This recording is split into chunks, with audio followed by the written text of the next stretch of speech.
$370 million in federal support each week to run health care and food assistance programs. So why did federal leaders walk away from their obligations to Maryland and also to all of our 49 other neighbors? Why did Washington look at all of us and say, you're on your own? The answer is equal parts simple and frustrating. The President of the United States couldn't close a deal on making health care more affordable. So right now, the country is barreling towards enormous spikes in health care costs. As many as 190,000 Marylanders could see their monthly premiums go up by an average of 68%. I'm already hearing from Marylanders who are trying to sort out how they're going to make their monthly budgets work if these costs continue to climb. Leaders in Congress called on the President to use his authority as chief executive to work with Congress to keep health care more affordable. And Donald Trump didn't just say no. He would rather see the government shut down than negotiate in good faith. And now we're here, and the consequences are staggering. A shutdown means wages lost. A shutdown means programs shuttered. A shutdown means projects scrapped.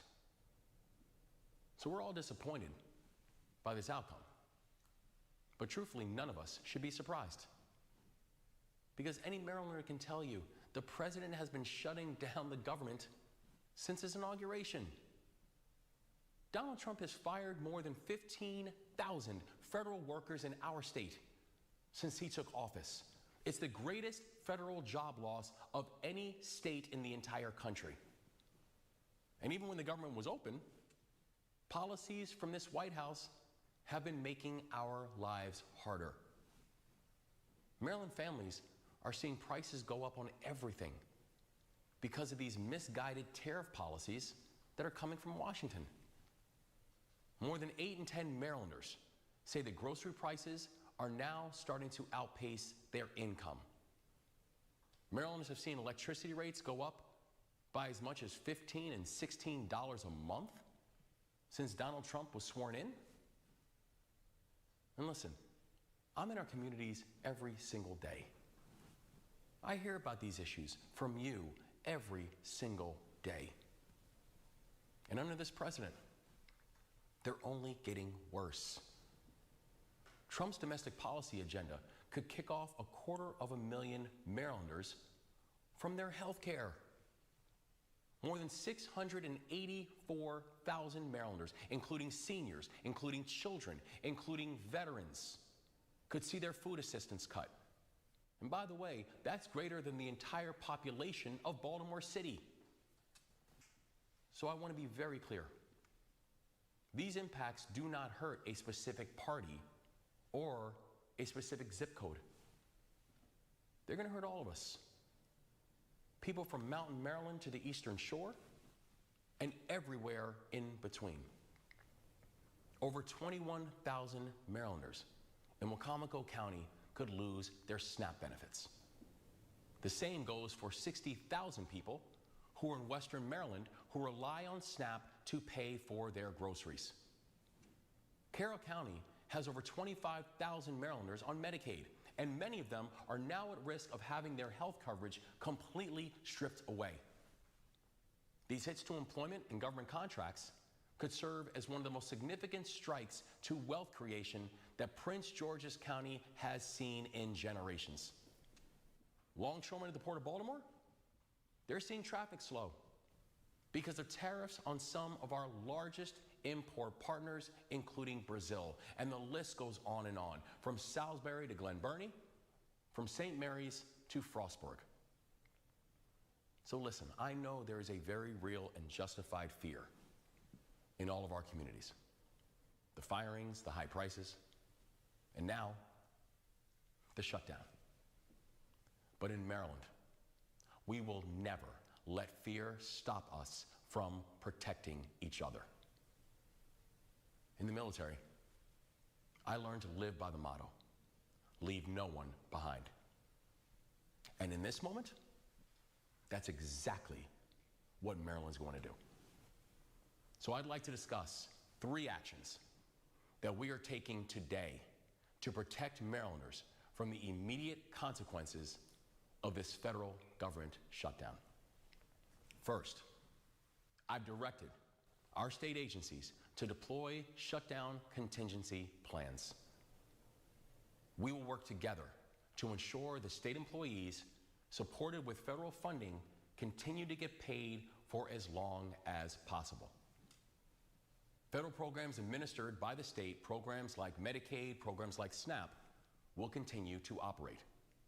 And will also provide greater flexibility to Head Start programs and ensure that veterans can continue to get the access, essential requirements, and resources that they need.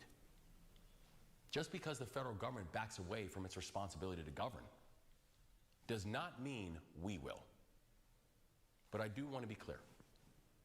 The longer this shutdown lasts, the harder it is to keep basic services afloat. We will continue to monitor the situation closely, and we will also make sure we're adjusting accordingly. Second, we are working with the private sector to shield federal workers from eviction and foreclosures and also from utility shutoffs. Just this morning, I sent letters to the state judiciary and utility companies reminding them of their statutory legal protections for federal, state, and local government employees who are not receiving a paycheck or who are at risk of eviction or foreclosure. If you are a federal worker and you are not getting paid because of this shutdown, it is very important that you know your rights. And to learn more about consumer protections that we have put in place, I encourage everyone to visit go.md.gov/federal shutdown. And third, we are protecting and expanding emergency assistance programs for federal workers. If you're a furloughed employee, you may be eligible for unemployment insurance. Those who receive unemployment will repay the funds once they start receiving a paycheck again.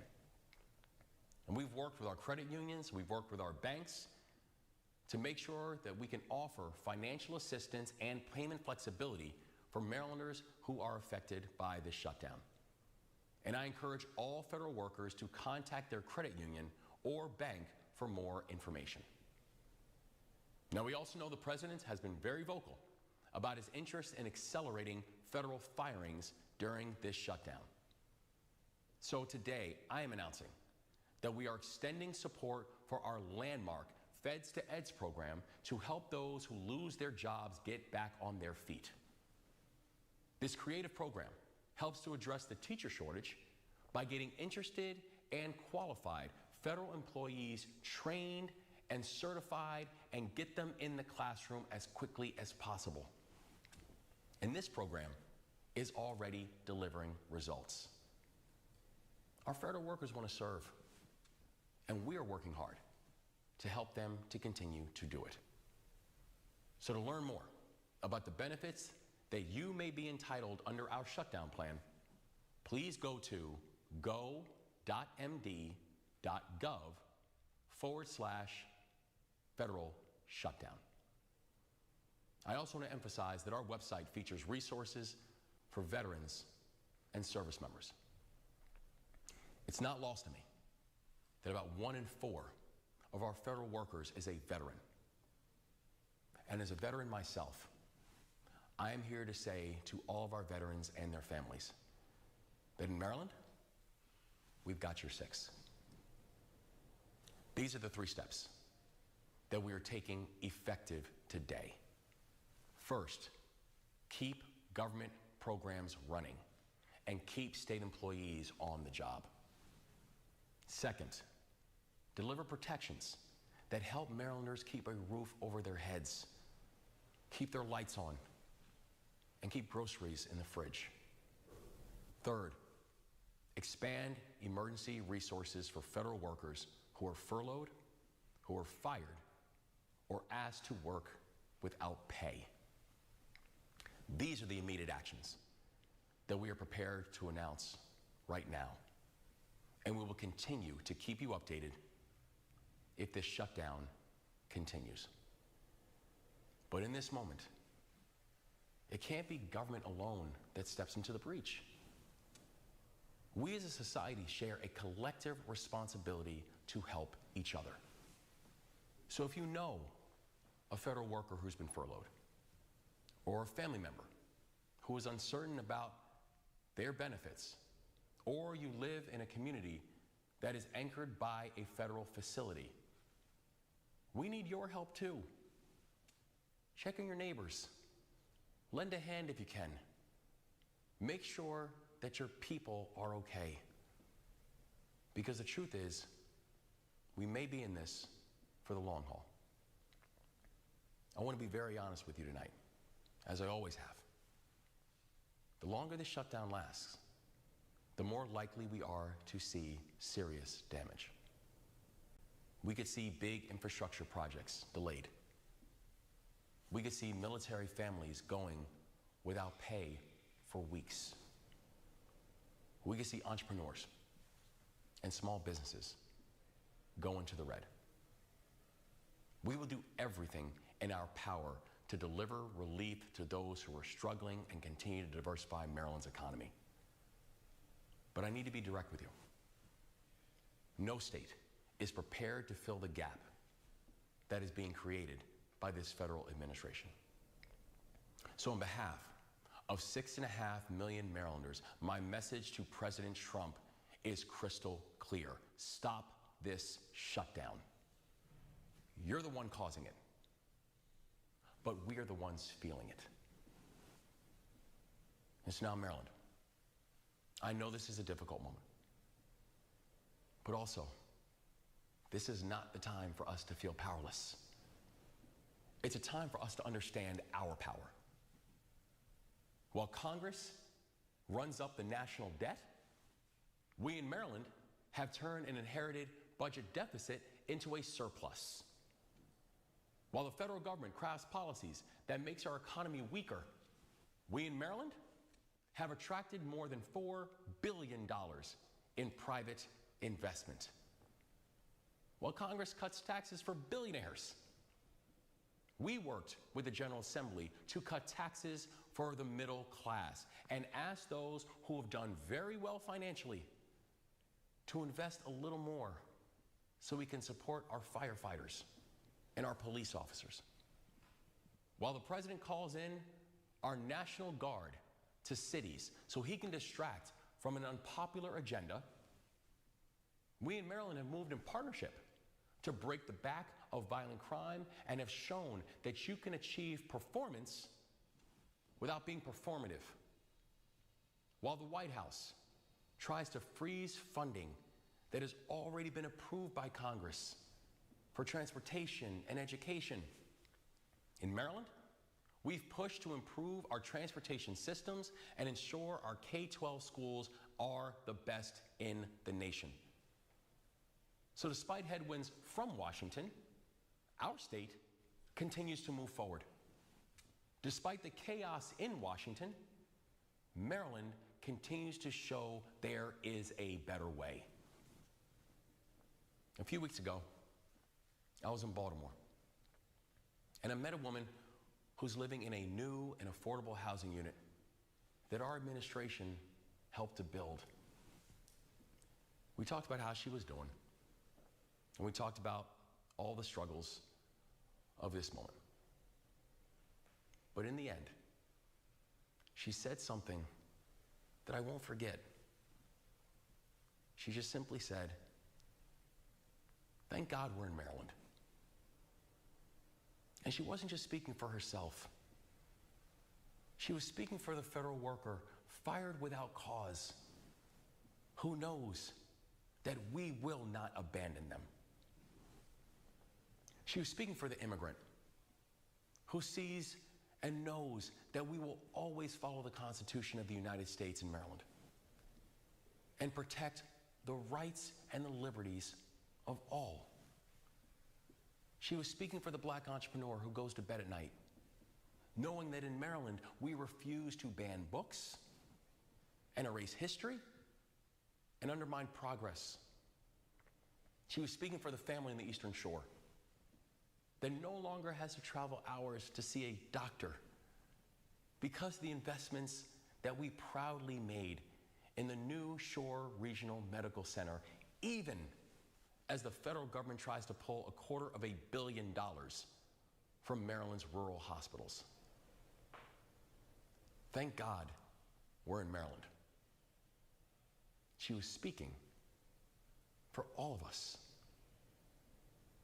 This is a state where we protect each other, even when the arrows are sharp and even when the swords are strong. We always stand tall, and in Maryland, we will never bend the knee. So Maryland, we're going to be okay. We have faced hard times before, and we will face them again.